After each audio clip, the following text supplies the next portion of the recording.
नमस्कार, आप देख रहे हैं न्यूज़ 18 राजस्थान। खास मुलाकात में आप सभी का स्वागत है।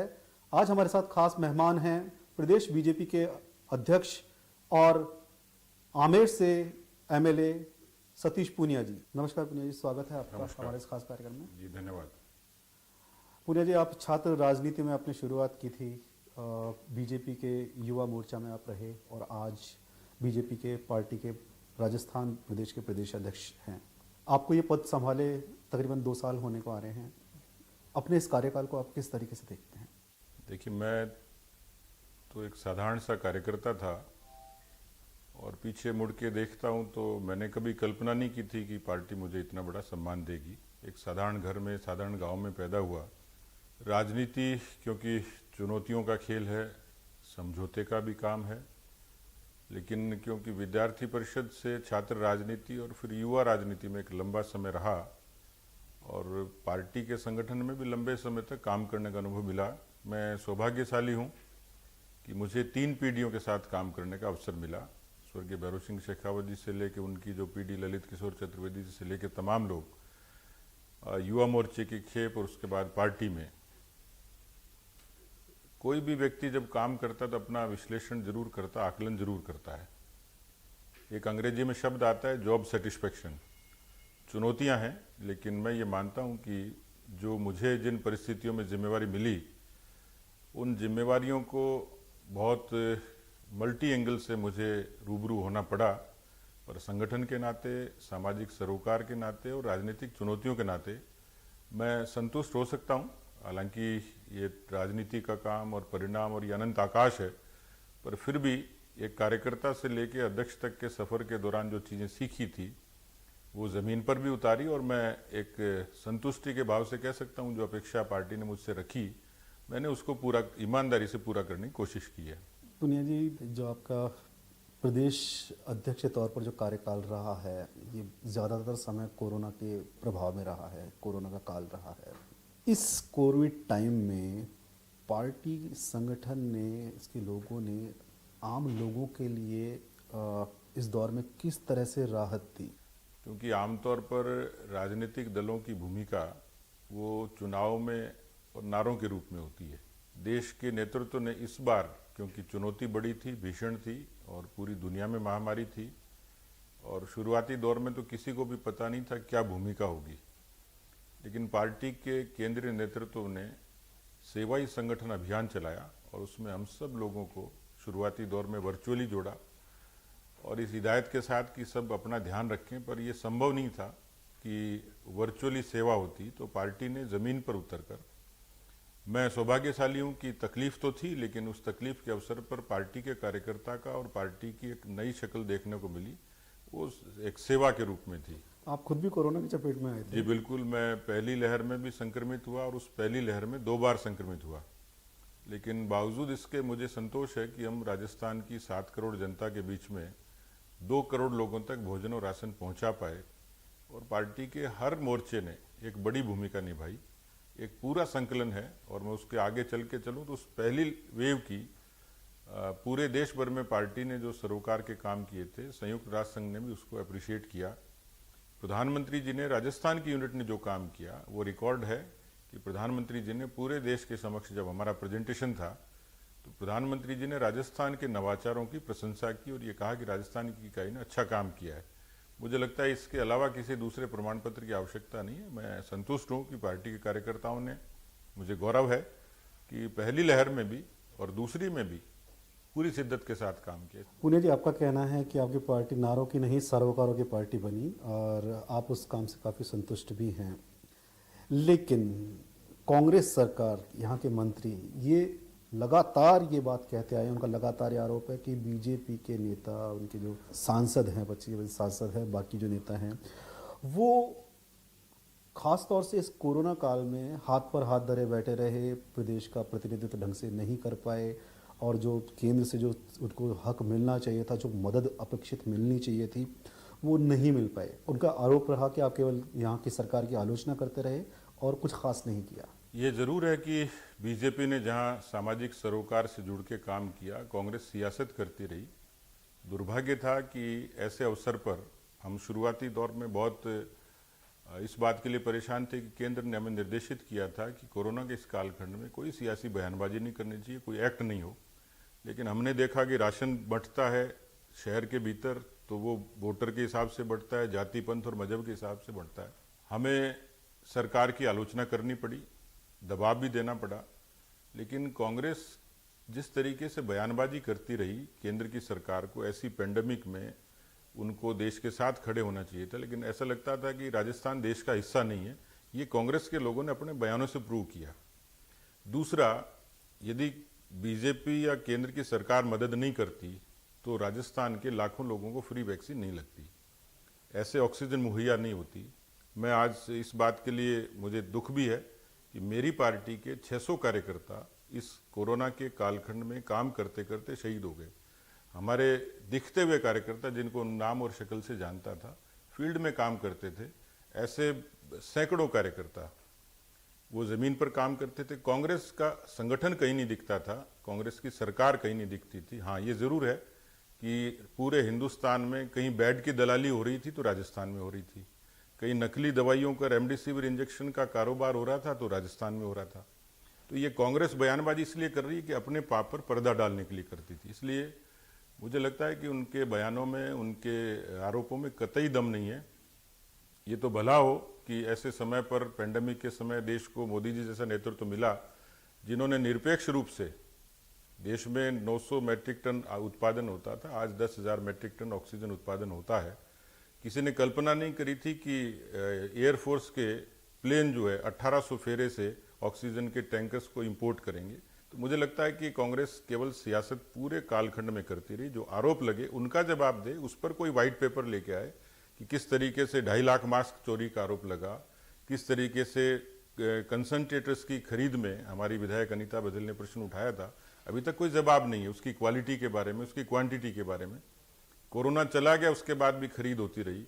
हेल्थ का इंफ्रास्ट्रक्चर जैसा होना चाहिए था, जब फरवरी में इस बात का इंटीमेशन था तो सरकार अप्रैल तक नहीं चेती और इस कारण इसमें पूरी दुर्दशा हुई। तो मुझे लगता है कि राजस्थान में कोरोना का कुप्रबंधन एक बड़ा कारण था और उस पाप से बचने के लिए बीजेपी पर आरोप लगाती है। सतीश पूनिया जी से बातचीत का सिलसिला जारी रहेगा, यहाँ रुकेंगे एक छोटे से ब्रेक के लिए। फिर से स्वागत है। खास मुलाकात में हम बात कर रहे हैं प्रदेश बीजेपी के अध्यक्ष डॉक्टर सतीश पूनिया जी से। जन आशीर्वाद यात्रा जो केंद्रीय मंत्री भूपेंद्र यादव ने निकाली थी, उस वक्त उन्होंने सार्वजनिक तौर पर यह कहा था कि बीजेपी जो है आने वाले जो 2023 के चुनाव हैं उसमें आप ही के नेतृत्व में पूरे प्रचंड तरीके से कमल खिलाएगी राजस्थान में। राजस्थान में बीजेपी अभेद और अजेय बने, आपकी क्या रणनीति है इस बारे में? देखिए, राजस्थान में एक परसेप्शन है, धारणा है, और लगभग 90 के बाद, 93 से लेके, एक बार बीजेपी और एक बार कांग्रेस। उत्तर भारत के 3 प्रदेश हैं, खासतौर पर गुजरात, मध्य प्रदेश और राजस्थान। तीनों में एक साम्यता है, रीजनल पार्टी नहीं है, रीजनल इशू नहीं है, और सीधे सीधे कांग्रेस और बीजेपी का ध्रुवीकरण है। हम उनसे कंपेयर करते हैं तो वो लगातार सत्ता में आते हैं और हम लोग बार बार आते हैं। हमने इसको केस स्टडी बनाया है कि हम भी गुजरात और मध्य प्रदेश से कम नहीं है। जब हम विपक्ष में होते हैं तो हम 70 से ऊपर सीटें लेके आते हैं। पिछले चुनाव का उदाहरण लें तो केवल 1.5 लाख वोटों का फर्क था, 0.5% का फर्क था। तो इससे हमें एक सीख और सबक मिलती है कि इस परसेप्शन को हम बदल सकते हैं। और इसलिए हमारी कोशिश है कि एक तो होता है एंटी इनकम्बेंसी की, सरकार के खिलाफ सत्ता विरोधी लहर है, दूसरा है परसेप्शन। हमने ये तय किया कि हम अपनी खूबियों पे आएंगे। 2023 में भूपेंद्र जी ने ठीक कहा है कि 2023 में भारतीय जनता पार्टी दमदार वापसी करेगी, और उनके इस कथन का एक सत्यता भी है और उसके पीछे एक भरोसा और एक आत्मविश्वास है कि हमने अपनी पार्टी को बूथ तक मजबूत करने के लिए ये कोशिश की है कि पार्टी अब बूथ पर फोकस हो, बूथ पर केंद्रित हो। तो हमने पार्टी को 52,000 बूथों तक पहुंचाने का निर्णय किया है। अब मंडलों का वेरिफिकेशन हो गया, नीचे अब शक्ति केंद्र और उसके बाद बूथों के वेरिफिकेशन का काम होगा।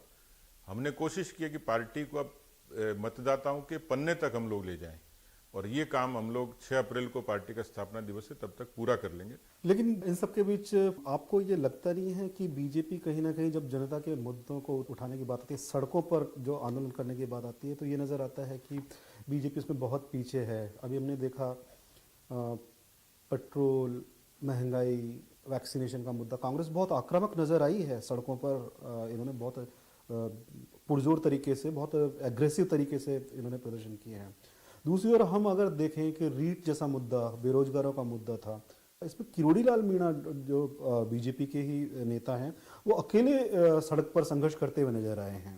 मुझे अच्छे तरीके से ध्यान है कि जब हम रिएक्ट करते थे तो मीडिया में ये चलता था कि कोरोना के लोग, कोरोना के इस कालखंड में बीजेपी के लोग प्रोटोकॉल तोड़ रहे हैं। हमें कोई परहेज नहीं था। 100 से भी ज़्यादा बार पार्टी के नेताओं के खिलाफ मुकदमे हुए। अभी कुछ दिन पहले की घटना भीलवाड़ा में कम से कम 10,000 लोग थे जिनके खिलाफ मुकदमे बने, 100 से भी, जिसमें सांसद और विधायक भी शामिल हैं।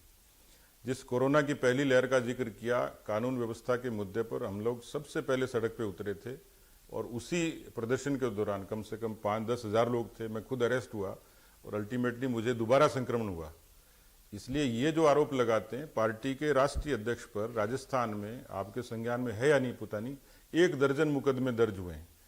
तो पार्टी के कार्यकर्ताओं ने जमीनी तौर पर जितना जायज था, व्यक्ति मेरे पार्टी में फर्क है क्योंकि हमारी अपनी मर्यादा है, हम इस बात से भी बंधे हुए थे कि इल्जाम हमारे माथे नहीं लगे कि बीजेपी के लोग कोरोना का प्रोटोकॉल तोड़ रहे हैं। उसके बाद भी सितंबर 2019 में हल्ला बोल का जो कार्यक्रम हुआ उसमें 1.5 लाख से ज्यादा लोग शरीक हुए थे। सरकार को बैकफुट पे आना पड़ा था। इसलिए प्रदेश के अनेक हिस्सों में अभी भी जब रीट का जिक्र कर रहे हैं तो शिक्षा मंत्री के गृह जिले में भी युवा मोर्चा ने एक शानदार प्रदर्शन किया और हमने उनको कहा है इस रीट के मुद्दे पर जो अनियमितता है उसको युवा मोर्चा पूरे तरीके से उठाएगा। तो जो जो कोरोना के बिहेवियर में रिलैक्सेशन मिलेगा प्रोटोकॉल में, हम लोग संगठित होकर काम करेंगे। पिछला 1.5-2 बरस तो सीधा सीधा कोरोना की भेंट ही चढ़ गया। लोग जब मर रहे हों और हम आंदोलन कर रहे हों तो ये कंट्रास्ट मुझे लगता है पार्टी की मर्यादा से बाहर है।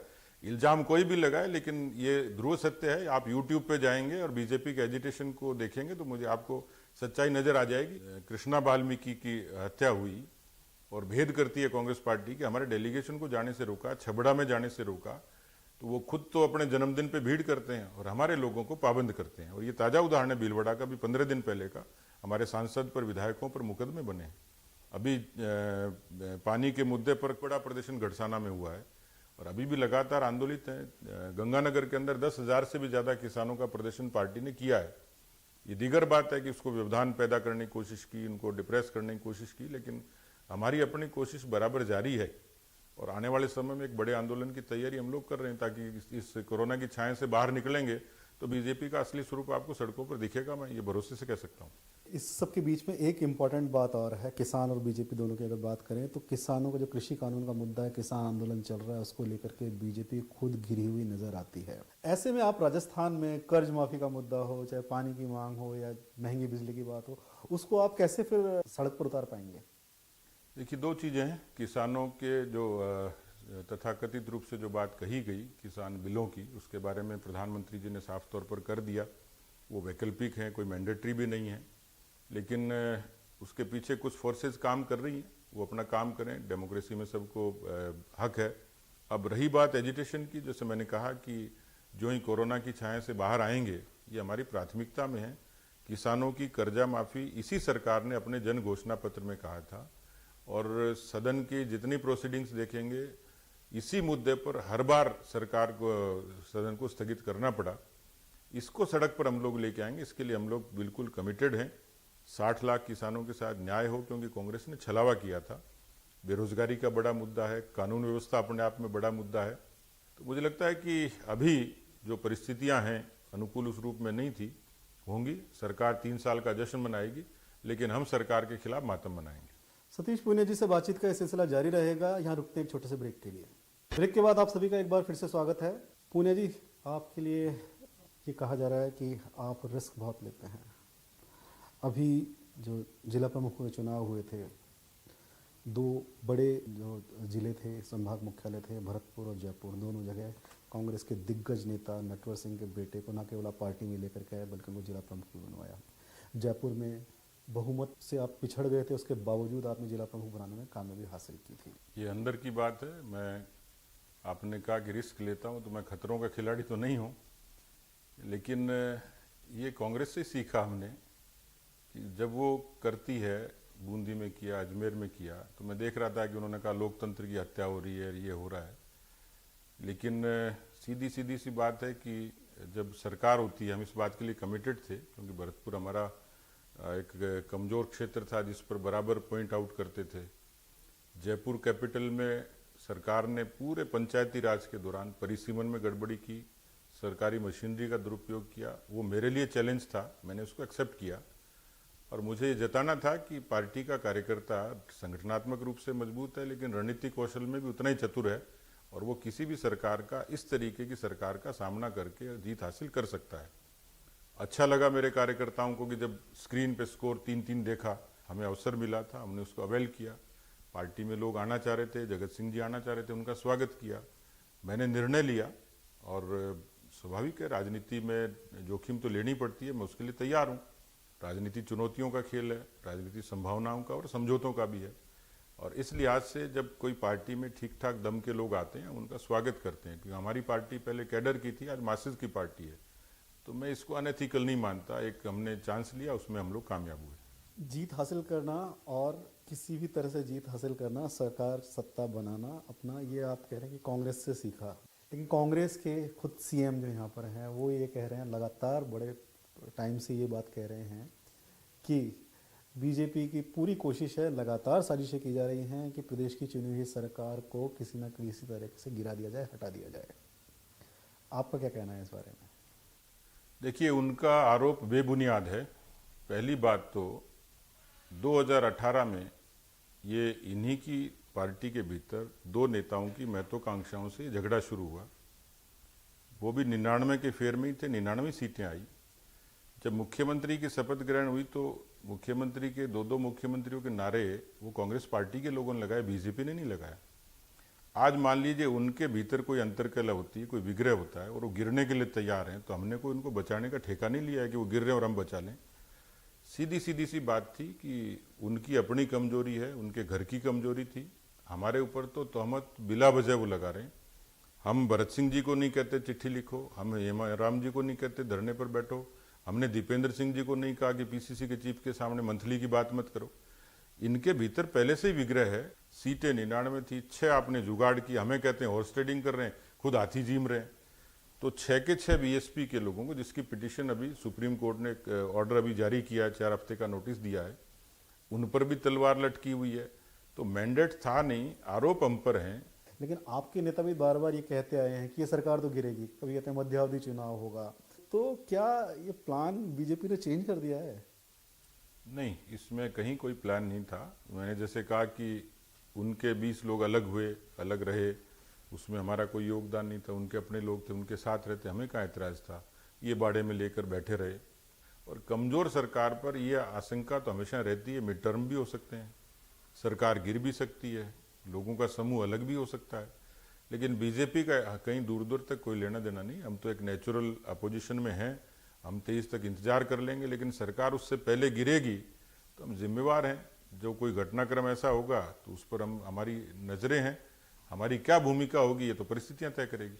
2-3 दशक हो चुके हैं कि राजस्थान में एक बार बीजेपी की सरकार आती है, एक बार कांग्रेस की सरकार आती है, अल्टरनेट रिपीट होते हैं।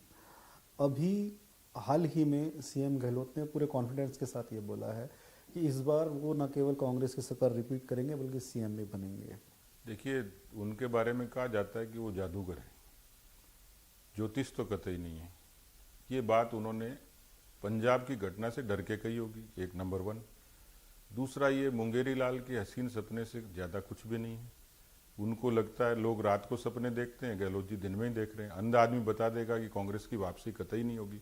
वो 100 साल जिए, नेतृत्व करते रहें, हमारे लिए सहूलियत है। पहले बस की सवारी थी, उसके बाद मिनी बस की हुई, अब लगता है कि टेम्पो की सवारी का जुगाड़ जरूर कांग्रेस में कर देंगे। एक निजी बात सतीश पीना जी आपके लिए, सब जानते हैं ये कि पार्टी में आपका कार्यकर्ता हो, नेता हो, चाहे कहीं और का भी, किसी और पार्टी का भी हो, आप सबसे संपर्कित रहते हैं। कितना इम्पोर्टेंट है, कितना ज़रूरी है ये एक टीम का लीडर होने के नाते, एक परिवार का मुखिया होने के नाते? देखिए, राजनीति में लोग ये मानते हैं कि अदावत होती है, मतभेद हो सकता है, विचार अलग हो सकते हैं, लेकिन राजनीति दुश्मनी के लिए कभी नहीं कहती, शत्रुता के लिए नहीं कहती। इतना स्पेस उसमें होता है और होना भी चाहिए कि जो एक हमारा सामान्य शिष्टाचार है, सामाजिक जो सद्भाव है, और उसको जब समाज का या किसी दल का कोई मुखिया होता है तो उसको लोग देखते हैं। हम लोग, मैं अध्यक्ष बना तो मैं पहली बार ही ऐसा राजस्थान में पहली बार हुआ होगा किसी पार्टी का अध्यक्ष किसी मुख्यमंत्री से मिलने जाए। मैं गया, उनको मैंने दीनदयाल उपाध्याय जी की पुस्तकें भेंट की कि आप इनको पढ़िए, गांधी जी के विचारों से साम्य था, उनको अच्छा लगा।